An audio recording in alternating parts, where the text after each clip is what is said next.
Good afternoon and good evening, ladies and gentlemen. Welcome to Bethea'S Byte Reloaded. It is so good to have you with me today. I'm Ernest Bethea, the last outlaw.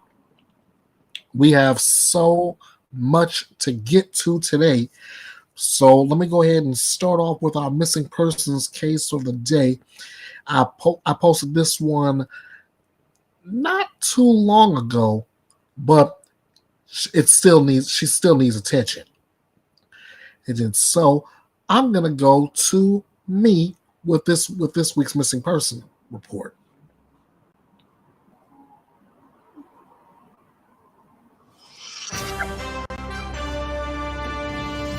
Hey guys, this is the Last Outlaw.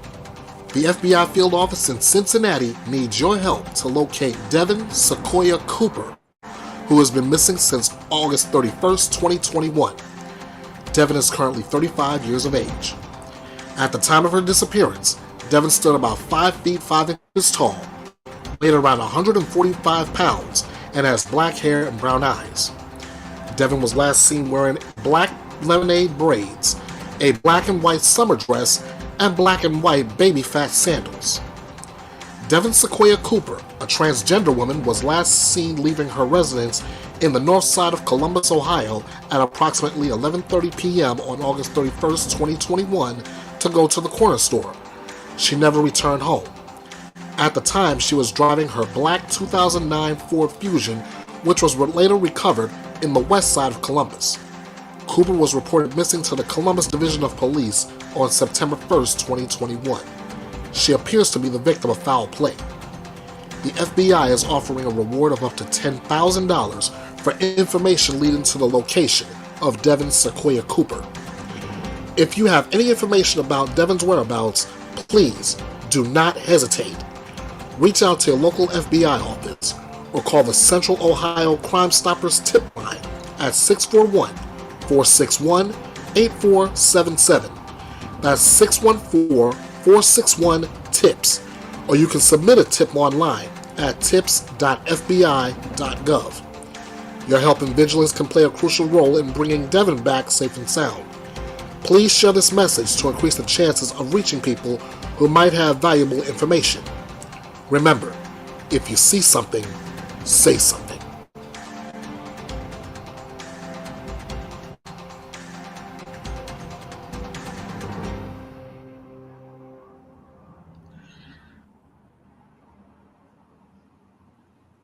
All right, ladies and gentlemen, you heard it here.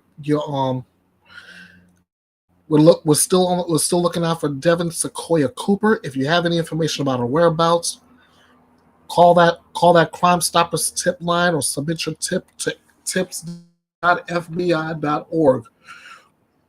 But as we constantly say in true crime, if you see something, say something. All right. Now, let's go ahead and get to the good stuff here.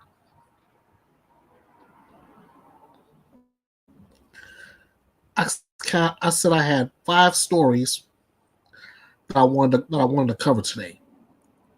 Chief among them is the Ruby Franke 8 passengers case, if you want to call it that. On Ruby Franke's case, I have a number of articles attached. So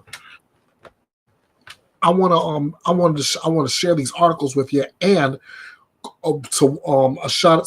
But I also want to shout out to one of my fellow laborers in true crime, Kit True Crime. What up, Kit? I want to share the 911 audio she caught that she was able to gather and present to her audience. I want to make sure you guys get it here too.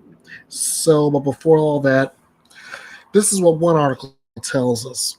Neighbors of Ruby Franke, the woman behind the 8 passengers family on YouTube channel. In fact, let me go ahead and pull the article up so you can follow along with me.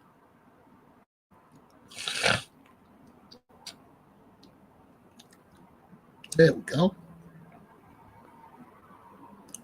Neighbors of Ruby Franke, the woman behind the 8 passengers family YouTube channel, who was arrested on child abuse charges, said several people in the close-knit community were concerned when police officers arrived at Franke's home in Springville, Utah. Franke was sometimes criticized on social media for how she treated her children in YouTube videos. The two neighbors, who spoke on the condition of anonymity, citing concerns for their safety, said that they and others who lived near the family had long been worried for the safety of the children, and that neighbors in the community had previously alerted the Utah Division of Child and Family Services. Everyone's just breathing a collective sigh of relief because we thought they were going to come out of that house with body bags, a male neighbor said. And here's one of our defendants, Ruby Franke.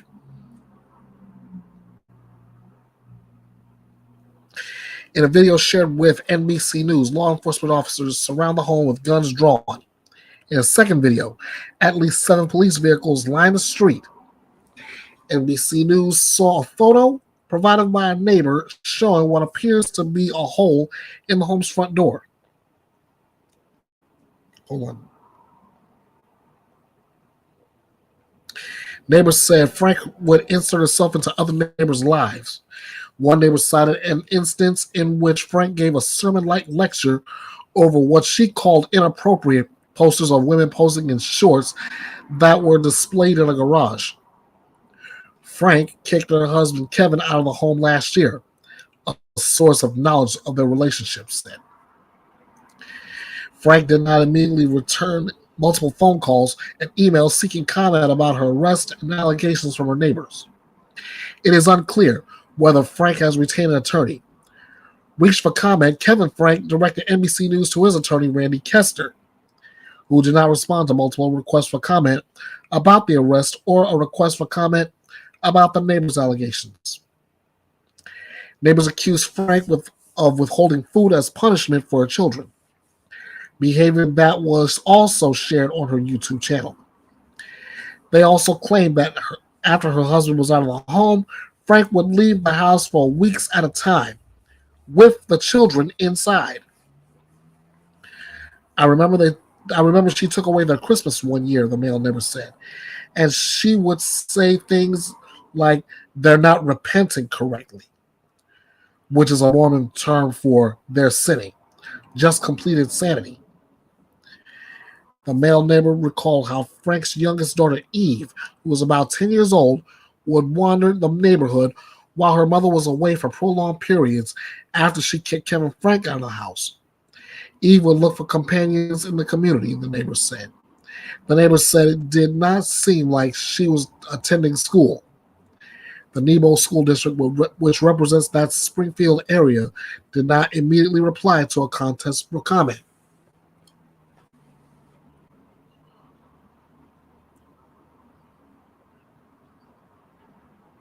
And here's another good shot of Ruby Franke, Mother of the Year. Right. She would just knock on the door and say, "Hi, can your kids play?" He recalled. And we're like, "Well, they're at school. They won't be home for 3 or 4 hours." And she'd be like, "I'll wait." Yeah, she's like this lost child. Franke and Jody Hildebrand were arrested after authorities found the 2 children malnourished with open wounds and duct tape on their extremities. Franke and Hildebrand were both listed as in custody, facing 2 felony aggravated child abuse charges, according to the Washington County Sheriff. Here's Ruby on your right, Jody Hildebrand on your left. Officials say 2 children were taken to a hospital in St. George, Utah, about 255 miles southwest of Springville, where neighbors said Franke spent much of her time with Jody Hildebrand. Neighbors said Franke began spending more time away from her home in Springville after she got involved with Hildebrand's life counseling service, Connections, which has been criticized online for how it teaches parenting to its followers. The teachings include prioritizing the organization's principles of truth over people's children.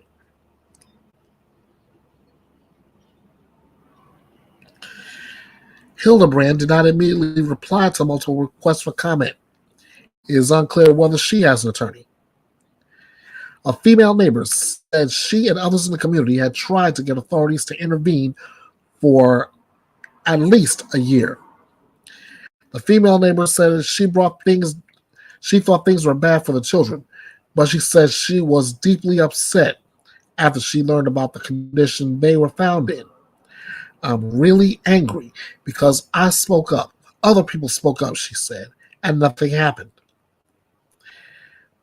The female neighbor said she and others in the neighborhood asked the Utah Division of Children and Family Services to intervene multiple times. The female neighbor said she made an initial call to CPS around September of 2022. She then got a voicemail, which she shared with NBC News. In response, in the voicemail, a person who identified herself as working for Child Protective Services says she was, quote, talking with someone else who has some concerns about someone in your area. After that, she said she saw authorities making a wellness check. However, she said no one answered the door for the officers. At some point,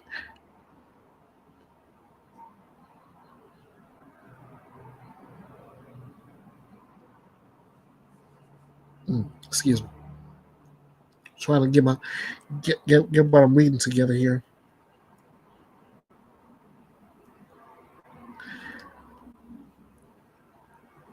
At some point, after the officers left, papers were put up in the windows of the home, both neighbors said. The State Health and Human Services Department did not immediately respond to a request for comment. The female neighbor says she hopes Franke's children know that some members of the Springville community have long hoped authorities would step in to help them. I want those kids to know that the community loves them and wants them to be safe, she said tearfully. If people knew the amount of tears and time spent talking with law enforcement and CPS over the last year, I want people to understand, and I want those kids to know that, because I think they thought they were abandoned.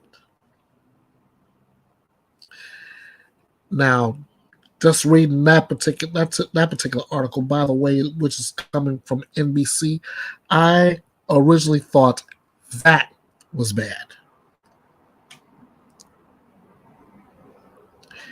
Then I found out, like I said, about co-laborer in true crime, Kit, and her true crime channel. She has a full 911 audio.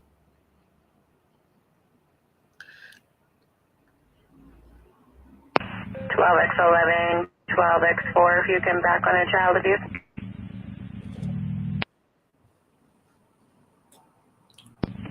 Control Mike 42 and you're 42 on scene. Copy 10-0.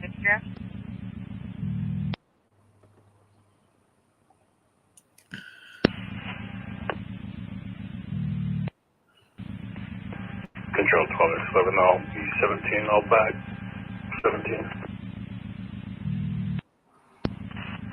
Tampa, this is where he said a 12-year-old male showed up with tape around his legs Thursday asking for help, said he was afraid asking for police. Copy 17. Temper. 7 Alpha, 17 as well. Temper. 101 to back. Temper. 10-4, you can show me 17. Temper, he gave the name of Russell Franke, unknown date of birth, or he did give us a date of birth, but I'm not showing any Russells in Stillman. I'll keep looking into that. The RP said he left through the porch of the neighbor's house.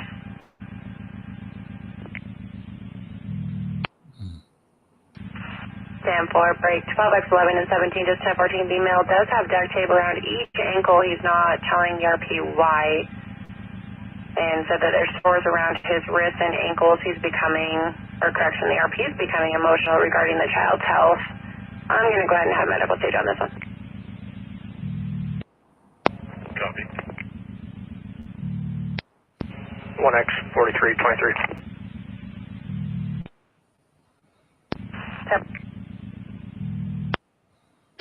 12x11, 12x4, or 17, sorry. The ERP said that he left from a neighbor's Jody Hildebrand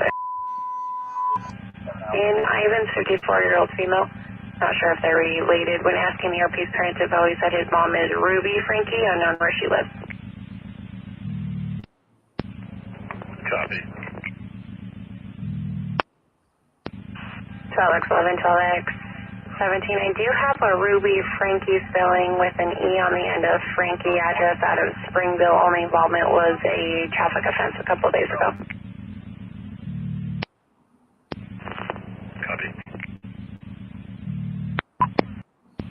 He's also saying that there's two of his sisters are back at the home as well. Copy that. Control 12x11, 23.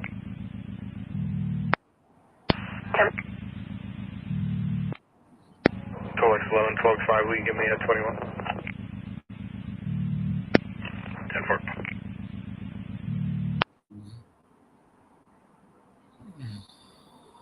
Control 6 Delta 3 will be 82 with 1 female. Copy 82, 1057. Control 12x17. Go ahead. Do you have an address for that, Jody? Tampa 8.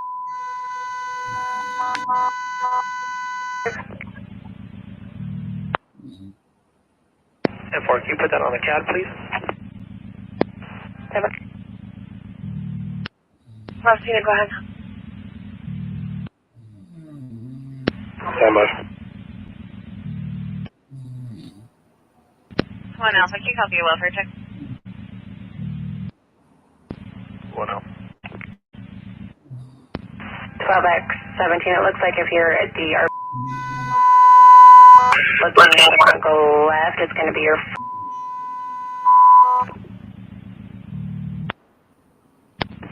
Copy that, thank you. Copy. RP and the Juber are going to be sitting out on the front porch. No visible weapons. The male is currently wearing a long sleeve and shorts. And medical's 23 as well. 10-4, ETA, 3 minutes, medical's in front of me. Control 428, you can assign me that custodial. I'll be 21. 28, thank you. 10-4, I'll send you Jody's 27 as well. Copy that. 312, control 1036. Go for it. Copy.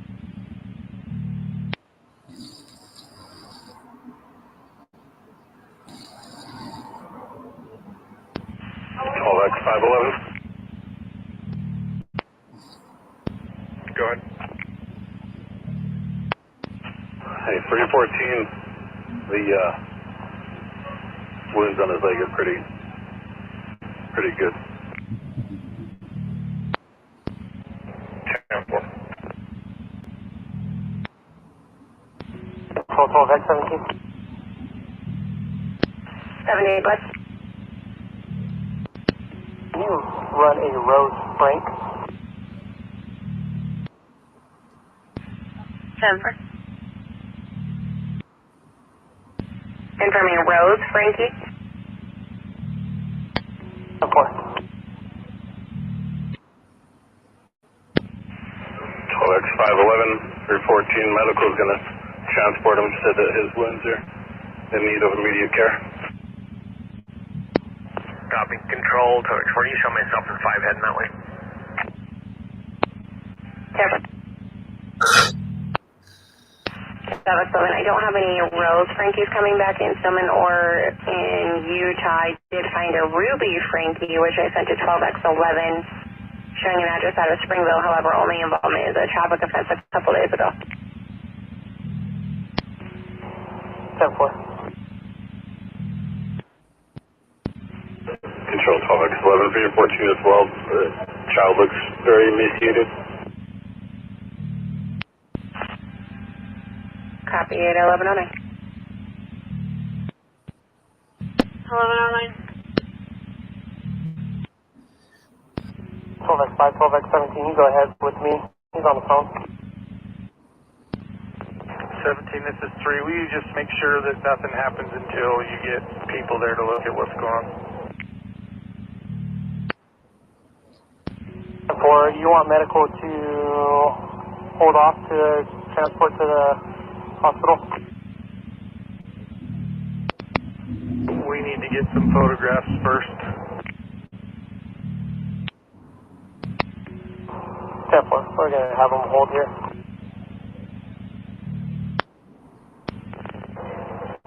Yeah, if he's alert and breathing, just hang out and wait for us, please. 4. 12x11, control. Good. After doing a little digging, it looks like that 27 I sent you for Ruby, Franke is going to be the one that is associated with the Jody Hildebrand. They're both showing as therapists from Salt Lake and associated through social media as well. Copy. 12x1711, can you head over here to the road? 10-4. Control 12x11, what's the address for that Jody Hildebrand? Sorry, which address for Jody? Do you have an address for her in Kansas? Yeah, 10-4, she's just a few streets up from the address of...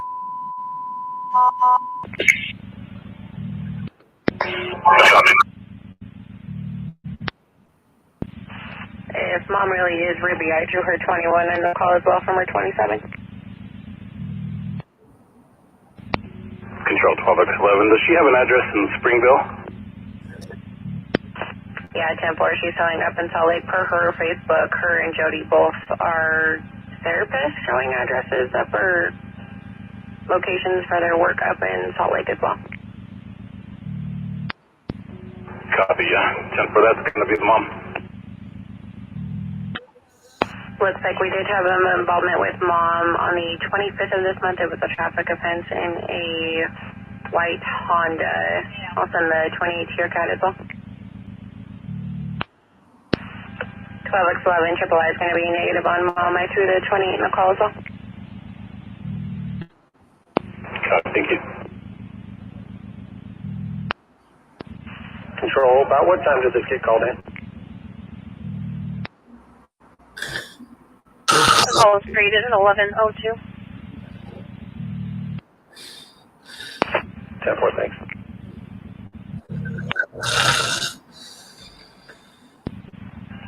Well, X11, I think I may have found Dad, also a Kevin Franke address out of Springville. Copy. No, it's a business, so just come in, come upstairs. She's in the bathroom. Copy. She's Delta 14, I can't get that 28 to return for his attempt tag. Just 1049 did run also a vehicle search on Jody. She's showing a white Lexus ES sedan.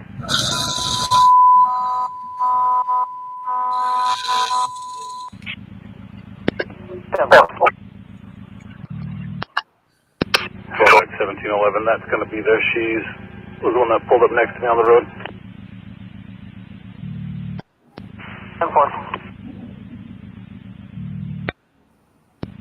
Control 12x11, can you hold there? We're searching the house.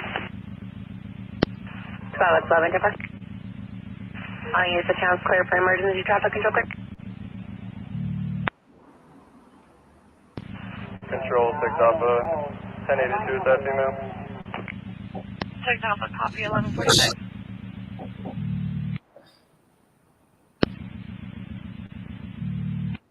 Which 28, 1060. Works 28, guys. 108 Papa Romeo. Going to be parking lot of Maverick, 100 East Nick. 10 miles.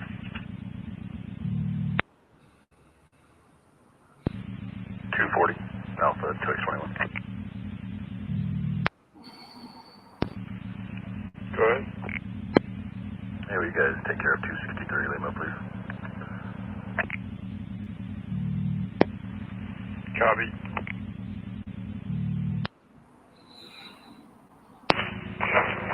Holman, you have 3 and 1 that are coming up behind you. 2X12, control 1036. Tower. Effort. Control Tango 1, 1041. Tango 1, copy 1150. Control Forge 28, 1023. Cover.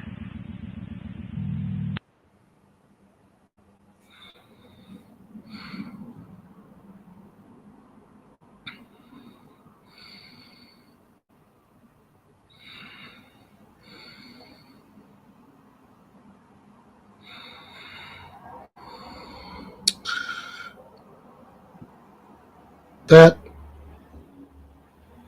is that for the 911 call or the information the information is so disturbing.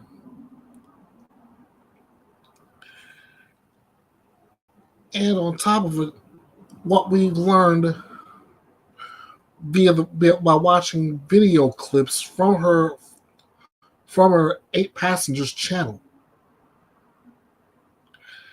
This woman could care less about her own children, let alone yours.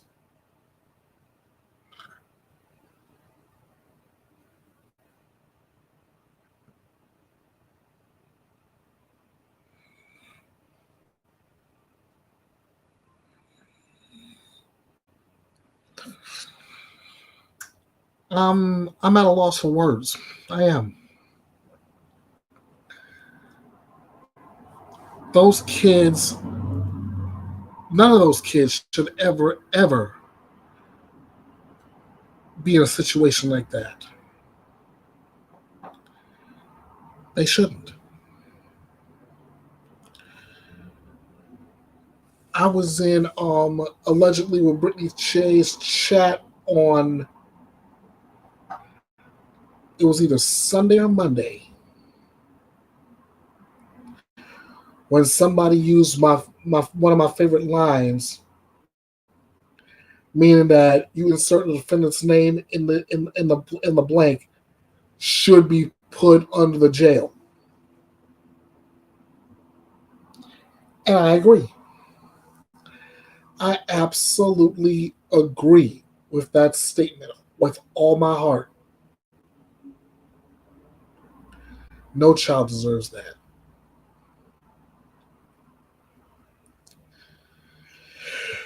But the article will tell you it gets a lot worse.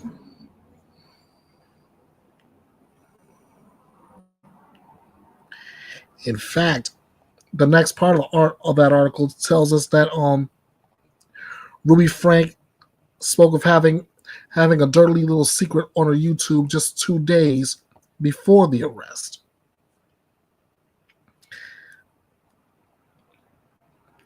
The YouTube mom, who was arrested on suspicion of child abuse, discussed the ramifications of dishonesty and having a dirty little secret 2 days earlier. Ruby Franke and her business partner, Jody Hildebrand, were listed on Washington County's website as in custody after being arrested on August 30th at Hildebrand's home in Ivins, Utah.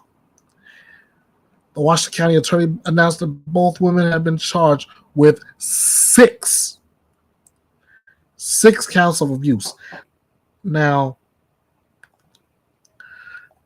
I'm gonna go here, look up the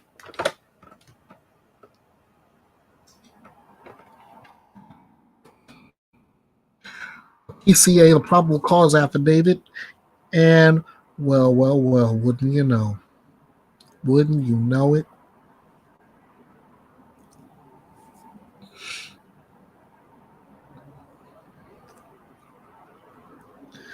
$17 pages.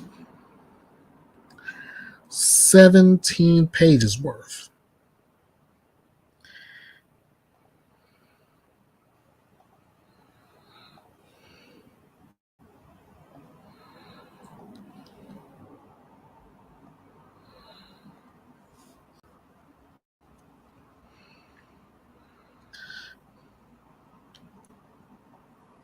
Here's a breakdown, ladies and gentlemen.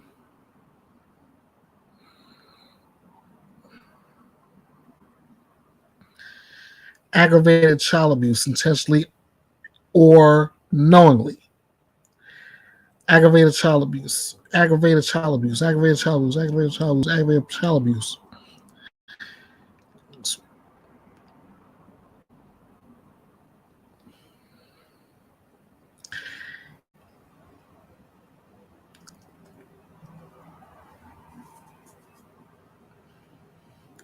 I'm just showing you every little piece of the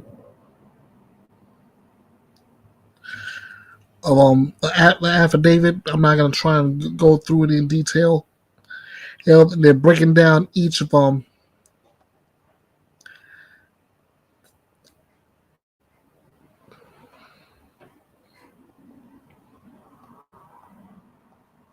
Oh, this helps. This helps a lot. Look at this. Hang on, guys. I'm gonna take this off, and I'm gonna share instead this close-up of the probable cause.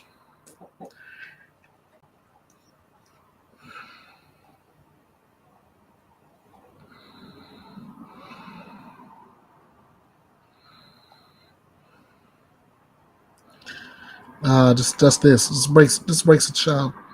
This breaks down the each charge.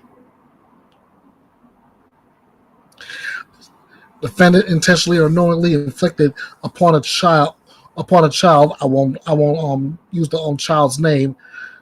A serious physical injury or having the care or custody of such child caused or permitted another to inflict serious physical injury upon said child, and such serious physical injury includes physical torture in violation of 76-5-109.2 Utah Code, annotated 1953 as amendment. But she's got that charge 6 times over. 6 times over. Oh, snap. Eddie. What's good, man? What's good? I've got the I have the link pinned if you want to join in on this chat.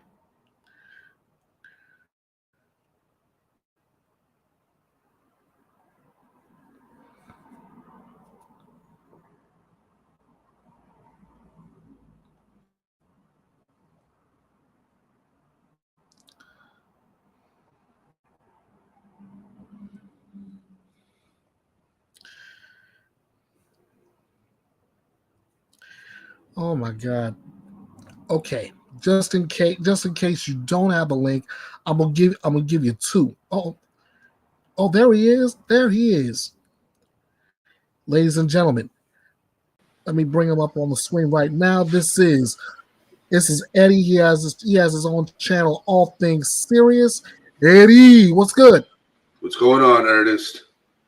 Right now, I'm talking about the Ruby Frank case, and frankly, after listening to the 911 audio, thanks to Kit True Crime, I'm practically speechless. This whole case, I haven't been able to follow it much because it gives me anxiety. It's disturbing. It explains how the school system has failed these kids. You're not kidding. Neighbors, the CPS has failed these kids. Neighbors have called in and reported issues. the kids have complained at school about it. And and instead of going into the house and then talking to these children, they just brush it off. I know that's what sickens me. I mean, I had just read part of one article. They call DCFS how many different times and nothing. So, speaking of articles, I'm about to pull another one up. That I'm currently reading at the moment. If I can, give me one moment, please. All right, there we go. Right back in it. Just started off by reading out that they were arrested. They were arrested and they were they're in custody as of August 30th, 9:33 p.m. Frank and Hildebrand run a YouTube channel and mom support group, wink wink, called Connections, which aims to help treat those lost and stranded in the darkness of distortion. I don't know about you, man, but it sounds like they're doing a whole lot of double talking to me. Yep. I just hope those kids don't go back to the father, or and I also heard that some of the family members are also YouTubers. Yeah. Oh my God, I heard about that. And with this article talking about the 8 passengers channel documented the lives of Frank, her husband Kevin, and their 6 children. They call them out by name: Sherry, Shad, Abby, Julie, Russell, and Eve. But it closed right around the middle of 2023. I wonder why. I don't get it. I really don't get it. You're about as bad as I am, because I don't get it. I don't get it. Salt Lake Tribune said that the kids were reportedly found at Jody Hildebrand's home. According to the outlet, Frank's 12-year-old son is the one who allegedly climbed out of the window at Hildebrand's home and went to a neighbor for help. After being notified of the situation, authorities went to Hildebrand's home, where they found Frank's other child, age 10. That's probably little Eve. Both Frank and Hildebrand were arrested in connection with the incident. The two were denied bail. Good. Frank and Hildebrand remain in custody. Randy Kester, the attorney for Ruby Frank's husband Kevin, told Page 6 on August 31st that the priority for his client is to simply keep his children together under his fatherly care. Now, we just got finished saying that. Yes, I agree with keeping the kids together. No question of that. But we want to keep them together away from him, because he is just as bad as his wife and just as bad as Jody Hildebrand. Yep. I mean, I believe that saying goes, birds of a feather flock together. Yep. We're just saying, folks.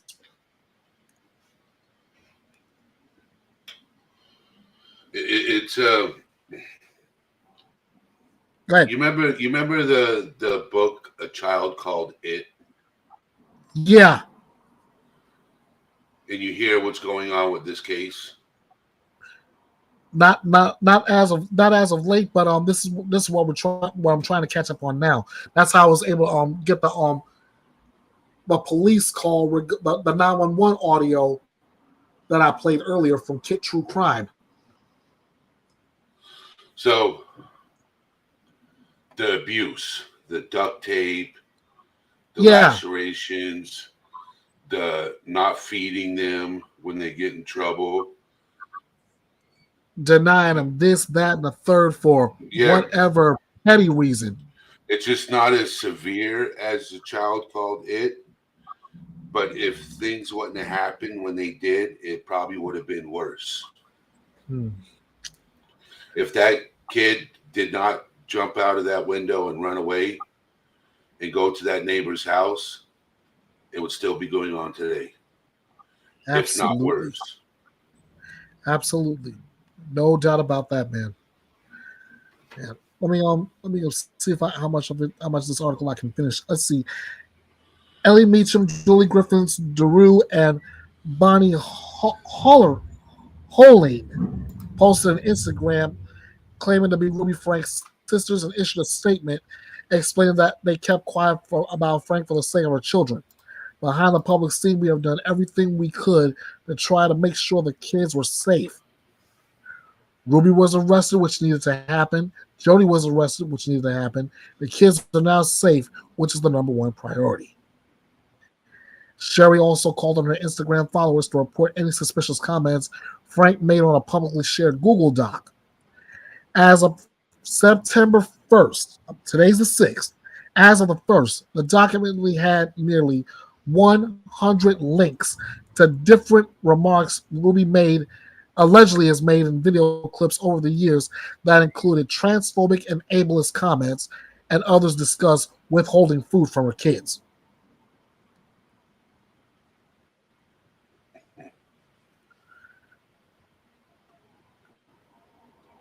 And to that, I just say, really, for all that, I'm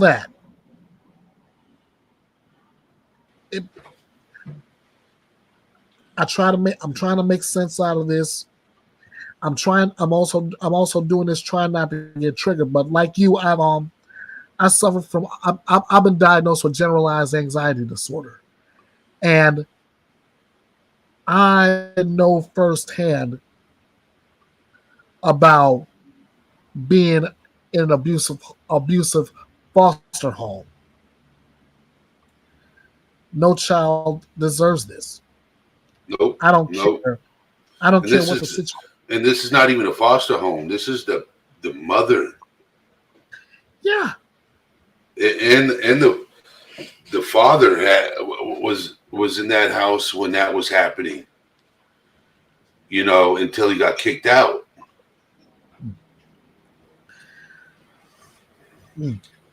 Okay. I don't know. All right. Small note about the channel. That at the height of its popularity, 8 Passengers had 2.5 million subscribers until it was shut down this year. Some viewers raised alarms about the alleged abuse before the arrest.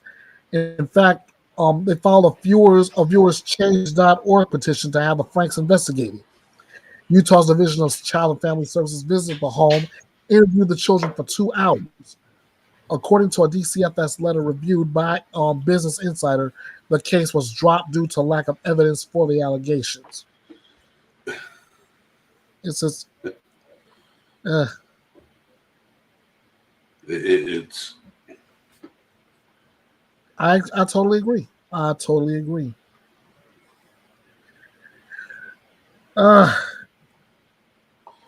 This is why I talk mental health, right? This is the reason why I have a mental health channel, is because things like this, these kids are going to grow up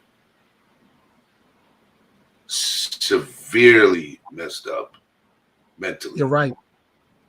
You are so right, my friend. And they're going to have to put them in therapy, and they're not going to be the same. It's going to take years of therapy, and hopefully these kids can grow up not going through and reliving what they had to go through. Yeah. Yeah, because I keep saying it. I can't help but keep saying it. No child deserves to be abused like that. And then on top of it, not just the abuse, but being exploited. Yep. On social media for money. For money. For gain, for fame.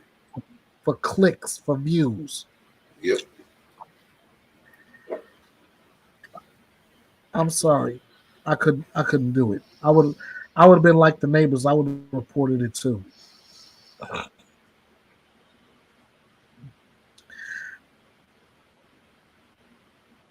Now, if I don't move on from this case right now, I may start balling right here. Keep going. Keep doing what you got to do, brother. Yeah. I'm gonna move on to my next story because whenever to everybody watching, to everybody listening, if I get when I get new information on this, a court date or anything else, I will bring it to you here live.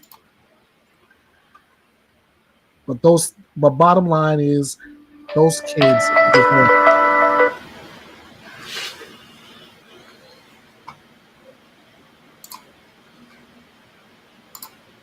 All right, next up.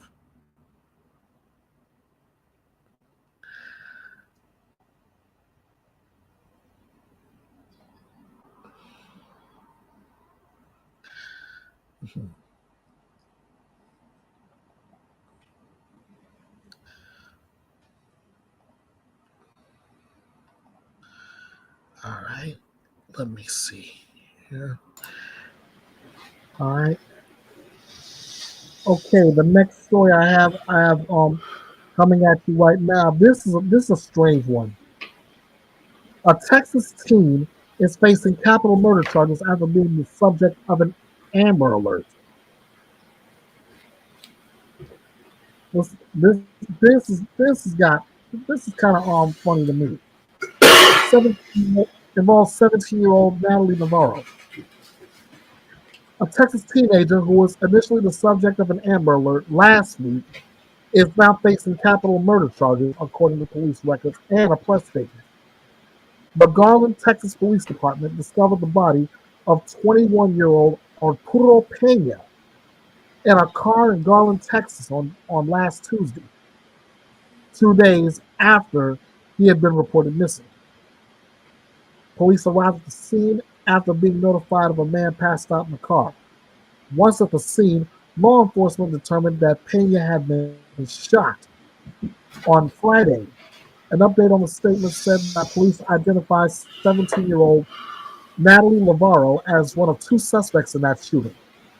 She was arrested and is currently held at the Webb County Jail. Here's a shot of Arturo Pena.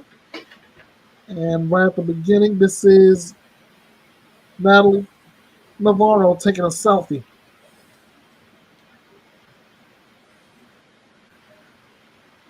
Navarro has been arraigned there, but still needs to be transported to Dallas County Jail before she's formally charged. That process can take up to 15 days, according to Sergeant Richard Maldonado. The day before Navarro's arrest, an Amber Alert had been issued in search of the teenager by Dallas police after she was seen on last Thursday afternoon, and authorities believed her to be in grave or immediate danger. Navarro was subsequently located by law enforcement and is currently safe in custody, police later said in that statement. Maldonado told People magazine that the arrest warrant for the murder and the Amber Alert were independent of each other. Yordi Martinez, also age 21, who was identified as a suspect in the supposed abduction in the Amber Alert, initially posted by police, is facing an arrest warrant as a person of interest in Pena's death. Whereabouts are unknown. I believe they knew each other, but I don't know the extent of their relationship, he said of Martinez and Navarro. Navarro is currently facing capital murder charges and is being held on $1 million bond, according to jail records. In Texas, such a charge could result in life in prison without parole or the death penalty. The charge of murder is punishable by up to life imprisonment with the possibility of parole. Maldonado said Navarro has yet to enter a plea and could not confirm if she has retained an attorney. This is Yordi Martinez. as if you're looking at here.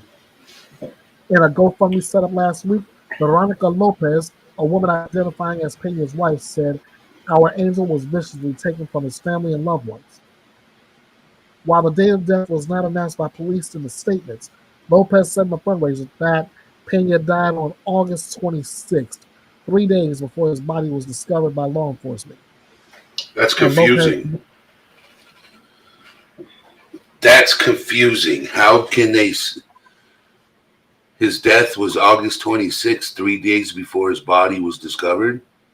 Well, that's what the article says. And Lopez did not respond on People Magazine's request for comment. Now, I'm thinking like you right now. If she knew when he had died 3 days before the body was discovered, how could she have known that information? Mm-hmm. That's interesting. That's interesting. Trying to understand. That's interesting. I am too. This is another one of those stories I gotta get more information on. How you doing, Elizabeth Ross? Good to have you aboard here. She also says hi to you as well, big man. How you doing, Elizabeth Ross? So there's another one I gotta get more information for. And as always, when I get it, guys, you'll get it. Trust me. This is one I'm gonna have to really keep an eye on.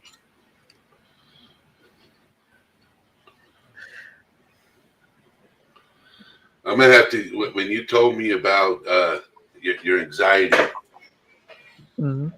I'm gonna have to get you to come up on my panel and talk mental health with me. I was gonna say that when we were talking about the Ruby Frank case. I gotta pop by one of your lives, so maybe I can speak my piece on mental health. Talk about my case of generalized anxiety as well. I would love it, brother. I would love it. And thank you for bringing me up here, because I take a lot of these cases to heart, and sometimes you shouldn't take a lot of these cases to heart, but it happens. That's true. It's so true. I just pulled up another story that I'm taking down, and this one I tell you, I'm still trying to wrap my head around it too. Louisiana woman. Elder abuse.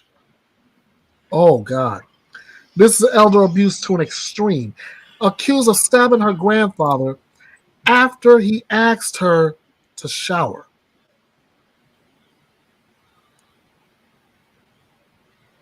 Are you kidding me? This is Carrington Harris, 22 years of age. She's accused of stabbing her grandfather just after he simply asked her to do something as simple as take a shower. Arrested after authorities allege she stabbed her grandfather during an altercation over the suspect's personal hygiene. The Cato Parish Sheriff's Office said in a press release that an argument escalated between Carrington Harris, 22 years of age, and her grandparents inside a Keithville, Louisiana home after they asked her to shower. Soon after, she allegedly began damaging property inside the house and turned off the power, the release states. The couple tried to restrain Harris, who then escaped, allegedly grabbed a knife from the kitchen and stabbed her grandfather in the face. Woman's grandfather was taken to the hospital for treatment, but the sheriff's office has not shared an update on the man's condition. Harris allegedly fled the scene after the incident and headed into the woods. She was found a few hours later hiding behind a nearby home. She was arrested on charges of domestic abuse battery and domestic abuse battery with a dangerous weapon per the release. Harris is being held at the Cato Correctional Center with no bond. It's unclear if she's entered a plea or retained an attorney to speak on her behalf. I mean, all they did was ask you to take a shower. It's not like they just. It's not like he told you to physically move a mountain. I bet you that abuse goes on longer than it has. I bet you she's no bond. Then that means the situation's a lot worse. Could very well be. I mean, she stabbed him in the face. Allegedly. So if they fought, if she attacked him over wanting to take a shower, then that means that this has been going on for a while and it just got worse. I gotta agree with you on that one. I have to agree. There's more details that needs to be found out, that needs to be looked up, that needs to be researched and brought to you, because this is like you said, this is a lot more than just this incident. And still, I'm trying to wrap my head around the fact that allegedly she stabbed him in the face.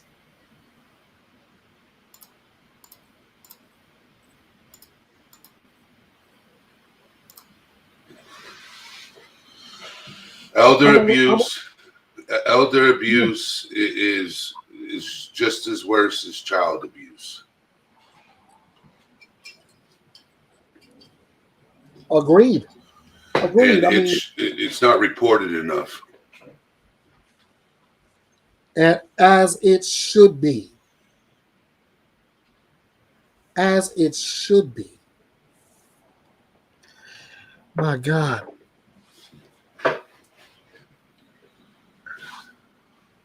We ask all the time, how do people do this to children? How do you do this to someone who spoils you rotten as a kid? Well,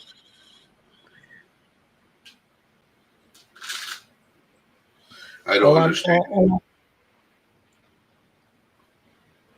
I don't get it either. I don't get it. I try. A lot of these cases, I try to understand. Sometimes I don't.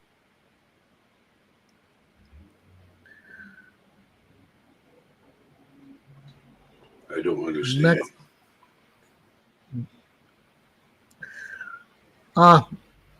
Looks like I'm not leaving Louisiana just yet. Police are searching for a suspect at a high school football game shooting that left a 16-year-old dead. Authorities are searching for an 18-year-old man who was wanted for murder after a shooting at a high school football game in Louisiana that left a 16-year-old boy dead. This is according to the West Baton Rouge Parish Sheriff's Office in a Facebook post. Police allege that Jerriton Renaud Jackson II is involved in the shooting that also injured a 28-year-old woman on Friday in Port Allen. Jackson is wanted on charges of second-degree murder and attempted second-degree murder, according to the sheriff's office. The shooting happened just after 8:30 p.m. during the game between Port Allen High School and Brusley High School. Sheriff's deputies located the two victims. The 16-year-old was taken to the hospital where he died from his injuries. The woman was shot in the arm. This is an active investigation, and investigators are working diligently, following all leads, leaving no stone unturned. This senseless act of violence will not be tolerated in West Baton Rouge Parish. That's the word coming from the sheriff's office. It continues saying, moving forward, we will continue to work closely with the West Baton Rouge Parish School Board to ensure a safe environment inside the school as well as outside of school hours. Jackson was identified as a suspect Sunday, and local outlets including WAFB and WBRZ identified the victim as Jacoby McQueen, a student at Brusly High School. This is the young man here. You see he's wearing his Brusly High School hoodie. This is our suspect, Jarreton Jackson. We are deeply saddened by the shooting that took place at the Port Allen Brusly High School football game on Friday night, the school board said in a public statement. Our first priorities at this time are to assist the family of the student who died and all our students, and to assist the West Baton Rouge Sheriff's Office in its investigation. The game was the 52nd Sugarcane Classic, a traditional matchup between the two schools, which also reported that the game was called off with both teams tied at 13. As a result of the shooting, security will be increased in the parish's schools, as well as support resources for students. Both Brusly and Port Allen High Schools are part of the same school district. We have ongoing programs in our schools that teach students ways to resolve disputes with their peers.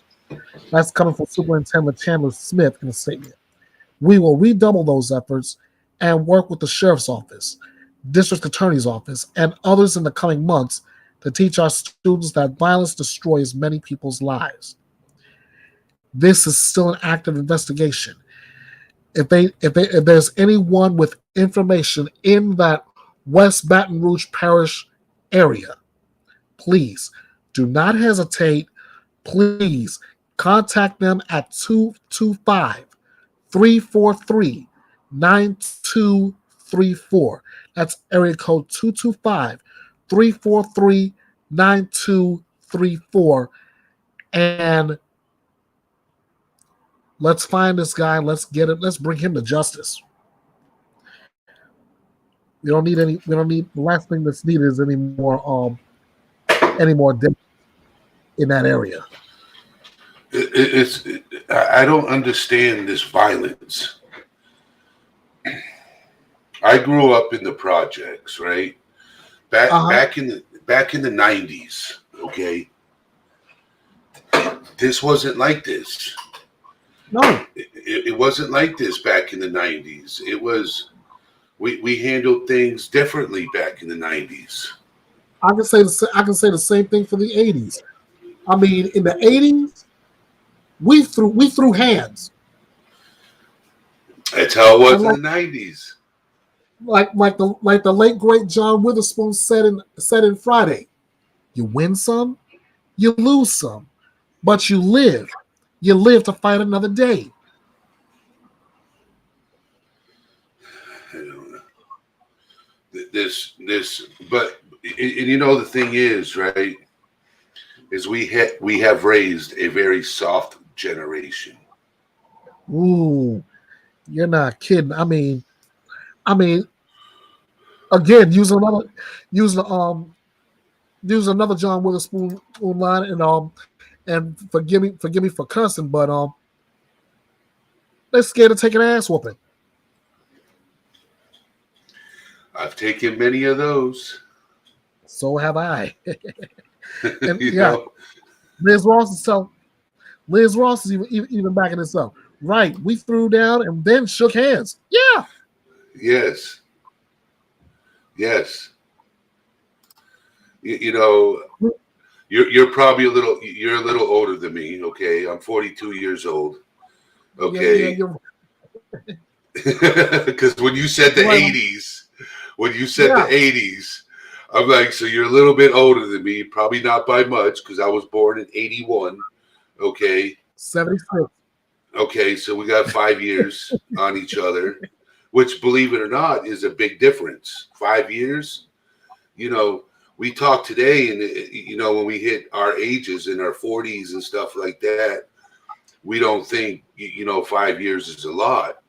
But when you're a teenager and I'm still a 10-year-old, that is a big difference. Okay, because you're on your way of graduating high school, and I haven't even hit high school. Right, just but on your way out of middle school, put it that way. Yes. So I was supposed to graduate in 2000. Right. You graduated in 95. 94. 94. Okay. So that's a big age gap right there when it comes to what you went through in high school and what I went through in high school. Mm-hmm.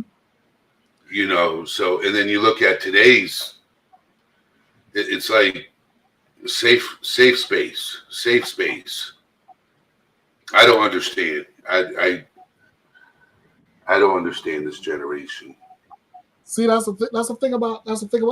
We I've heard it said many times, and there are a lot of us that are part of this generation will back this up. We Gen X. We just didn't care. Gen X, we didn't. We survived more. We survived most things that millennials and Gen Z couldn't even fathom. All right, hold on. I'm on the cusp, okay? I'm on the cusp of being a millennial, right? I am a millennial, but I'm right there on the cusp of the Gen X and millennial cusp because I was born in 1981, right? You're an exennial. You're an exennial. Yes. You're right in between. Yes. So, when I hear millennial and I hear Gen X, I'm like right there in the middle. So I'm like, what to say, man? Because I'm both, right? Yeah.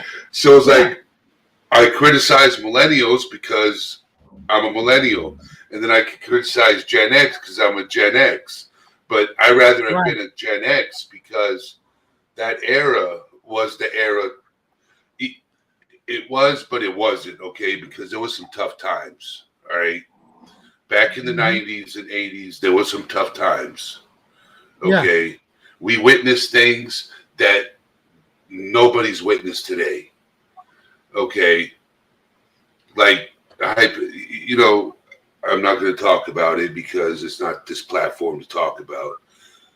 There's other platforms for it, but one day I'd like to have a conversation with you off air. I'd love to talk to you and pick your brain. Sure. So, but yeah, it's just sad seeing all the violence. A football game of all places. Yeah. That's supposed to be a time for have fun, cheer your team on, just enjoy yourself, being kids.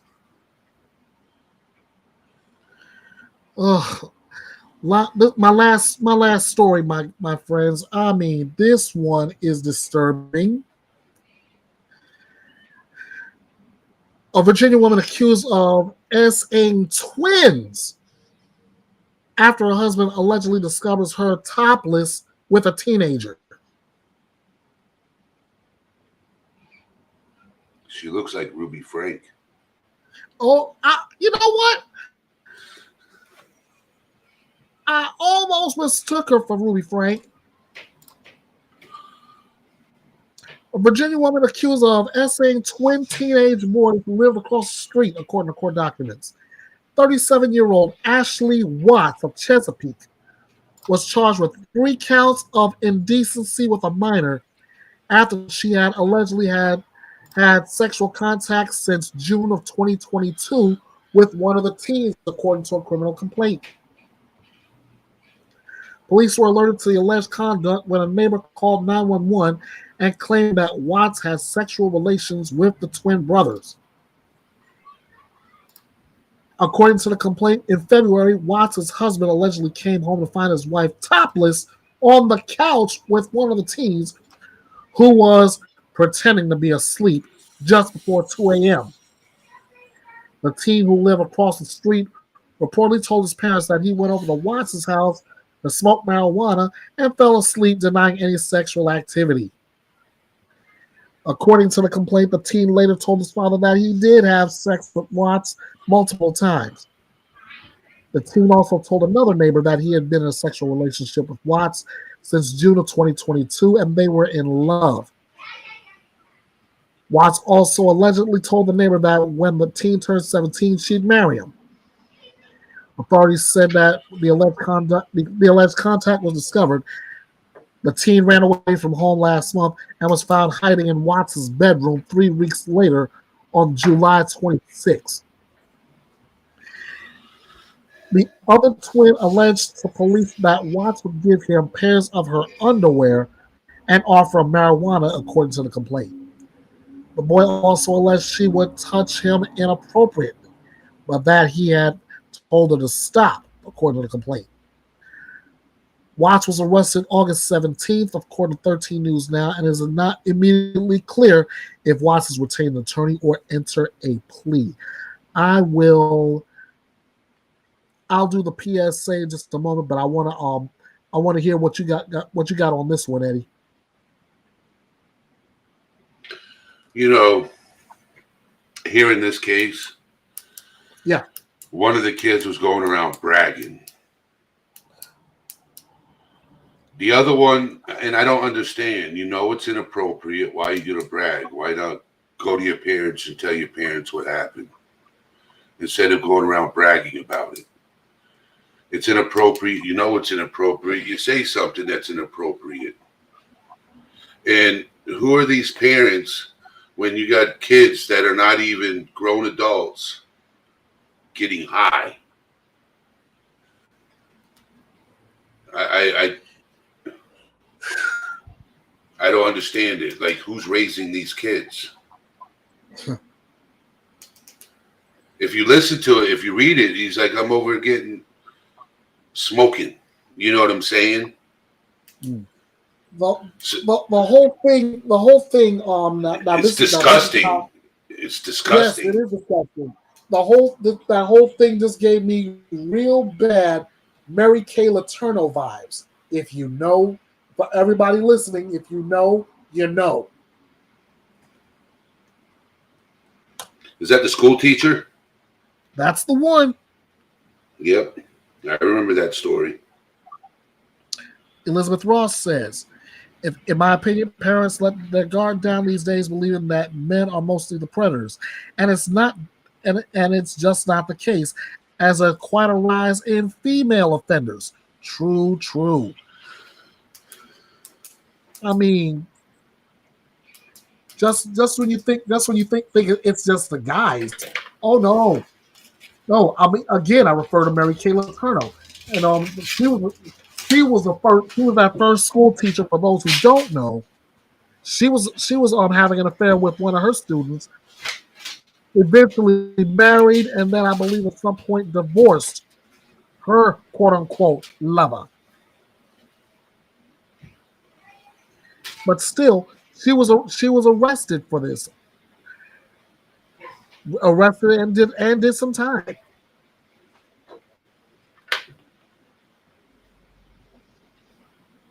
Crazy. But then again, we deal in true crime, so the lack of crazy in some of these cases, there's no shortage of. Okay, PSA time. If you or someone you know has been the victim of sexual abuse, you can get help. You're not alone in this. We ask you to text the word strength, STRENGTH, to the crisis text line at 741 to be connected to a certified crisis counselor. That's strength to 741 741. That's that line. That text line is open 24 hours a day, 7 days a week, and you can remain anonymous. But all we're asking you to do is get help if and when you need it. You don't have to be a victim. Nope. And that's probably anywhere in the United States. Yes, absolutely. Liz Wall says it's easy because there's no explanation she can find besides evil. Oh, Lord. Liz, I'll say this from a lot of the cases that has been covered, not just here at Bethea'S Byte, but on other channels too. There is no shortage of crazy, and there is absolutely no shortage of evil in these cases. None. I mean, let's look at some of the cases. We just had just got finished wrapping up. Some still awaiting sentencing. One, we just had 2 sentenced.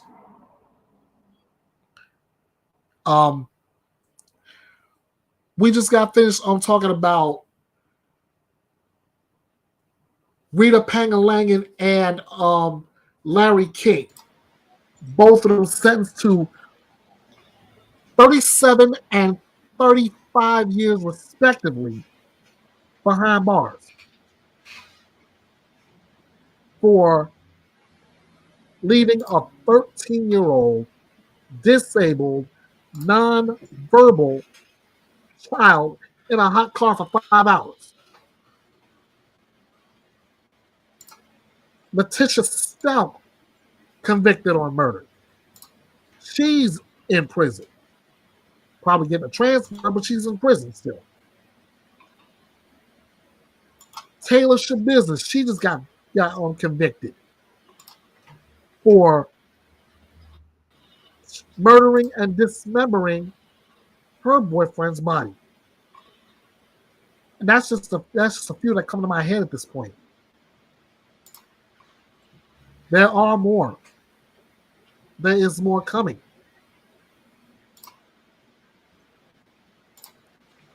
So be ready for it. I say yes. In fact, let me check another case real quick. Iowa versus Henry.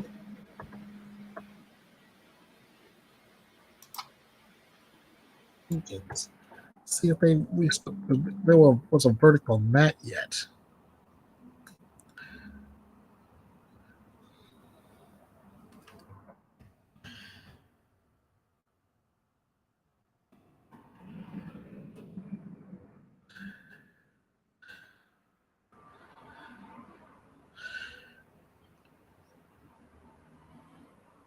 No, they're gonna rule on that at a later date. So I'm still waiting on that case. I've got cases where not just kids get murdered, kids being abused. In fact, my foot got in the door with Tim and Tracy Farrer, the boy in the box case. Boy in the box. Oh yeah, Tim and Tracy Farrer, and I know the premise of this case like the back of my hand. Tim and Tracy Farrer, the parents out of Florida, they moved from place to place, and each time they did, they would have like a makeshift room, a box, if you will, 8x8 set up in their garage for their adopted child, who's now, 14, 15? He survived. Yes, he survived. He was able to escape, and when he got to police, he said he would rather be in prison than to go back to them. Let me see what I can pull up here with this. That'll help me out a little bit.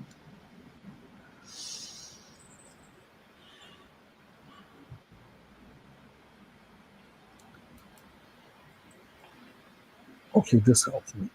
Of course, my good friends at Court TV.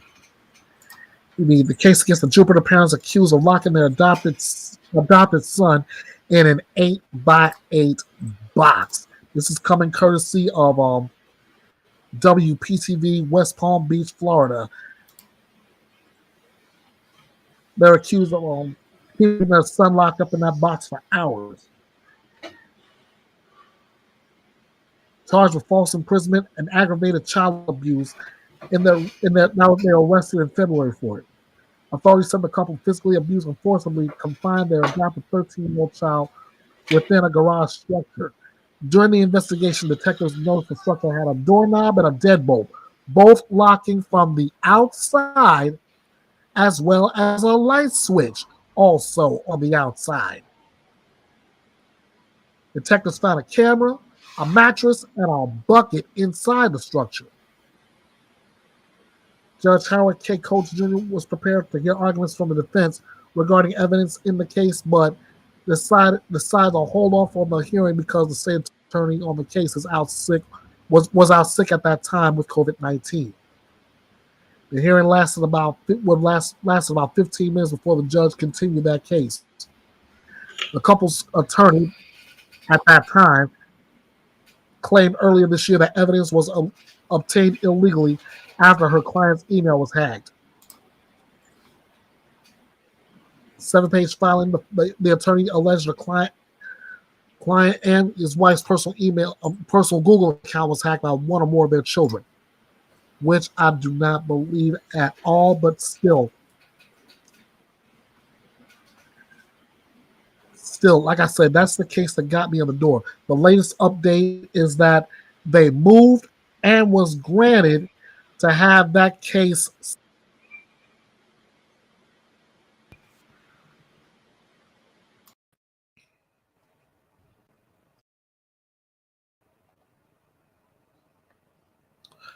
Oh boy. Okay, we're good. Yeah, I saw you fell off and come right back. Yeah, I had to check my camera got shaken up a little bit.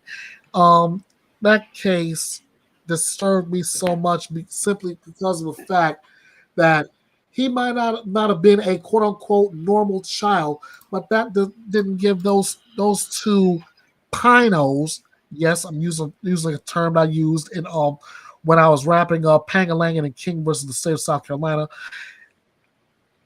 That did not give these pinos the right to lock that boy up for hours at a time.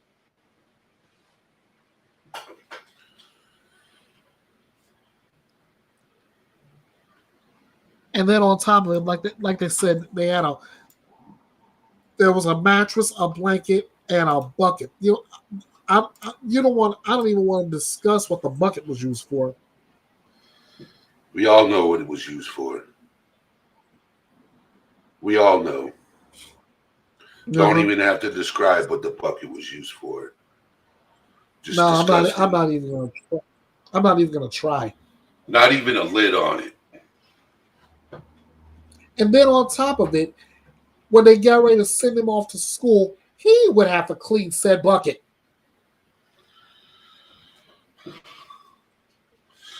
Good thing he's gone. He's not in that house no more. Thank God is right, my friend. Thank God.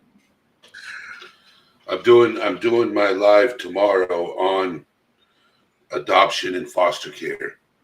Oh, great. What time? Yep. 5 o'clock. 5 o'clock. Eastern time. Yeah. At 2 o'clock my time, I'll be there. I do Sunday through Thursday. I go live at 5 o'clock, so 2 o'clock your time, just talking to the community about mental health.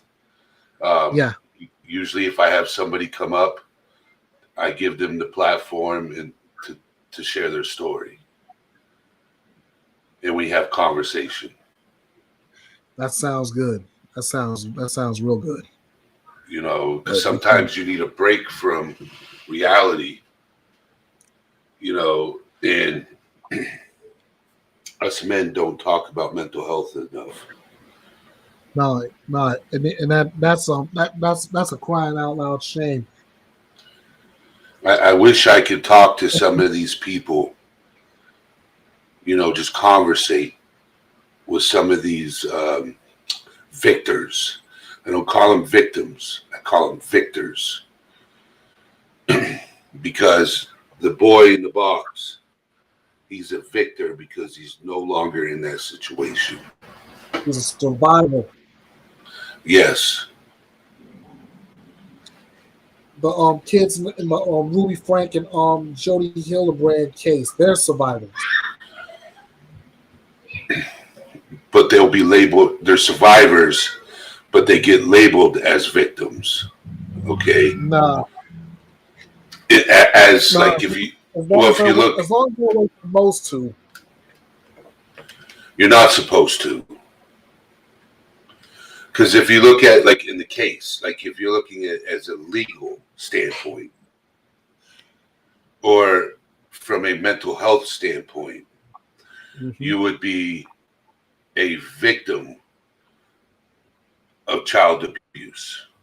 You know what I'm saying? Yeah. But then when you go through therapy, they teach you how to overcome it and become a victor. So you're no longer a victim. You become a victor that makes you a survivor. So hopefully these children will be able to grow up and speak out on behalf and share their story and what they've gone through and speak. They need tougher laws. They do. They absolutely do. My God. They need tougher laws. And not just on the local and state level, but it should be federal level too. My opinion about that. I agree. But we do have a federal law. We're not allowed to discipline children. But there's a level of discipline. Okay. Yeah. To that. You know, but it's just these cases, they should have been investigated thoroughly investigated. Do they have a history of anything? Thoroughly investigated. I don't understand. We try to that's the thing about true crime cases, especially now. We try to understand, and the more we try, the less we do.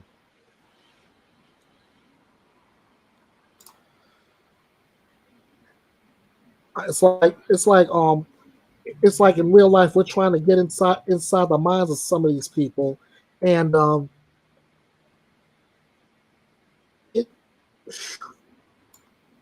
just when you think you figure it out, like the late great Roddy Piper once said, just when you think you have all the answers, I change the questions.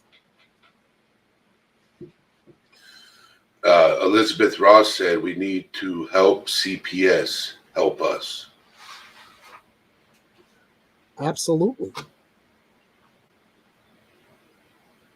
Help CPS to help us.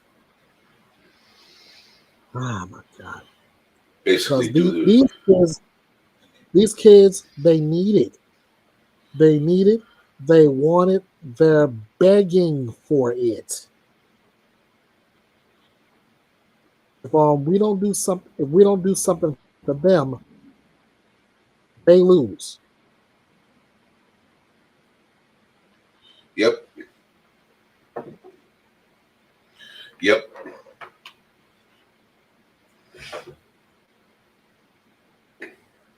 Well, it was nice being up here, Ernest.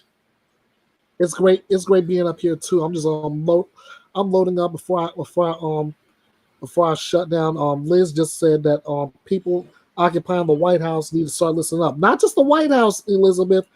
Both ends of Congress. Instead of trying to play politics, they need to do something that's going to help these kids. I tell people, you start local. Start at your local, and then push it up. Right. Absolutely. You start local, mm-hmm. And what will happen is once you get it going in your state, it'll bring it forward to others. Right.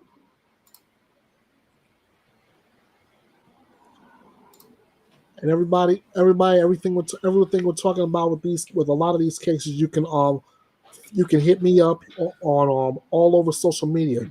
This is my Facebook, Bethea'S Byte Reloaded True Crime. My Twitter /X account, EKB316.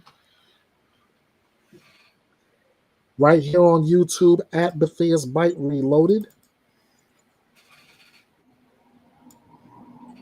On TikTok, King of Hearts 316 2021. On Instagram, EKB316. And you can email me. I'll be more than happy to answer you guys back. You got me at kingofhearts316_09 at outlook.com. And Elizabeth adds this right when your state gets there, you reach out your hand to help another one up. Absolutely. And then that person will do the same thing, and you start a nice chain of events, a chain reaction. Next thing you know, it's gonna be a real good case of everybody sounding like Twisted Sister.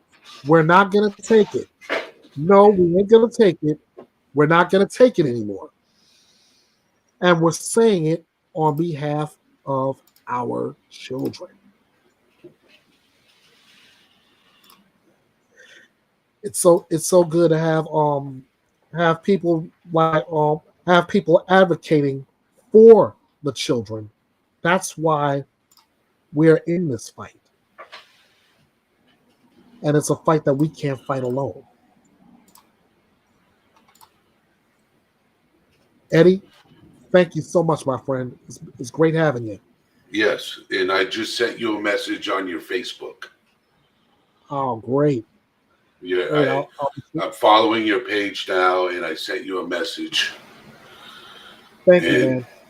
Yeah, not a problem, brother. If we can help each other out, that's what we do. Yeah. So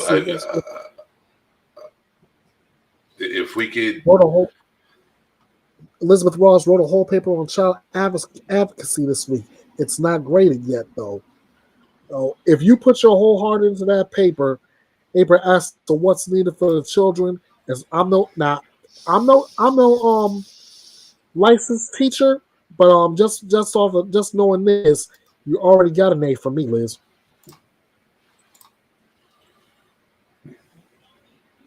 You already have an A.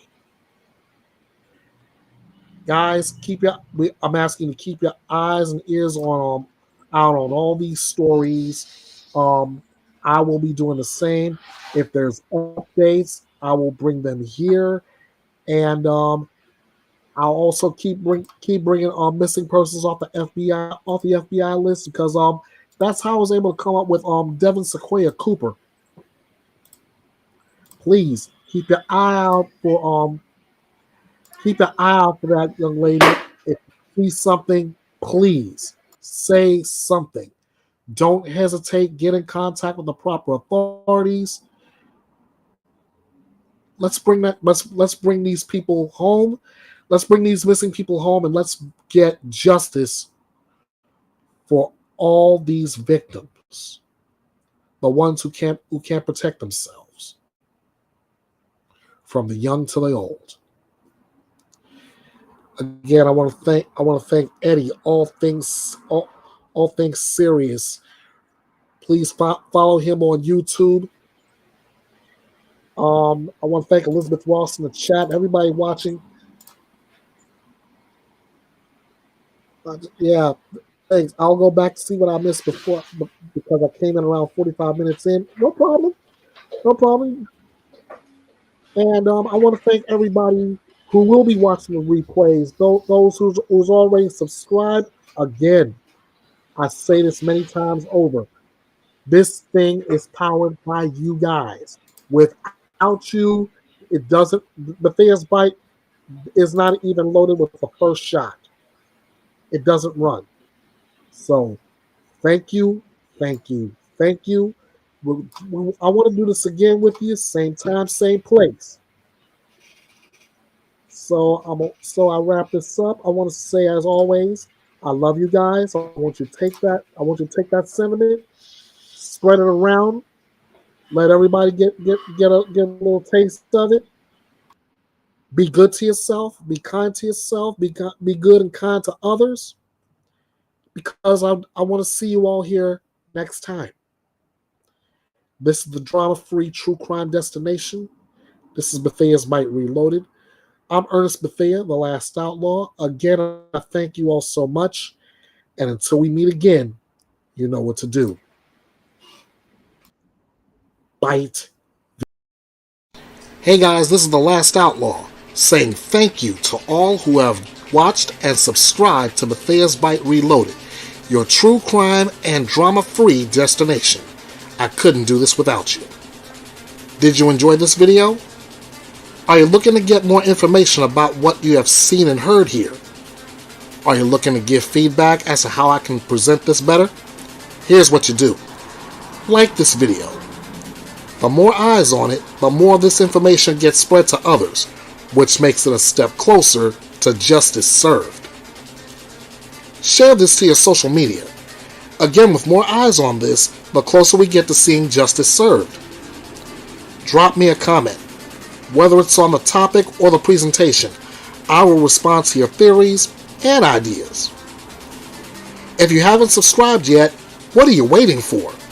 Hit the subscribe button to show your support for this little true crime engine, powered by you. Set your notifications to all for future videos. Be sure to follow Bethea'S Byte Reloaded all over social media. At Bethea'S Byte Reloaded True Crime on Facebook. At EKB316 on X, formerly known as Twitter. At Bethea'S Byte Reloaded on YouTube. At EKB316 on Instagram. At King of Hearts 316 2021 on TikTok. You can email me at kingofhearts316_09 at outlook.com. This is your home for news without the drama, your opinions, lively debates, your voice heard, and above all else, justice served. This is Bethea'S Byte, and it's reloaded.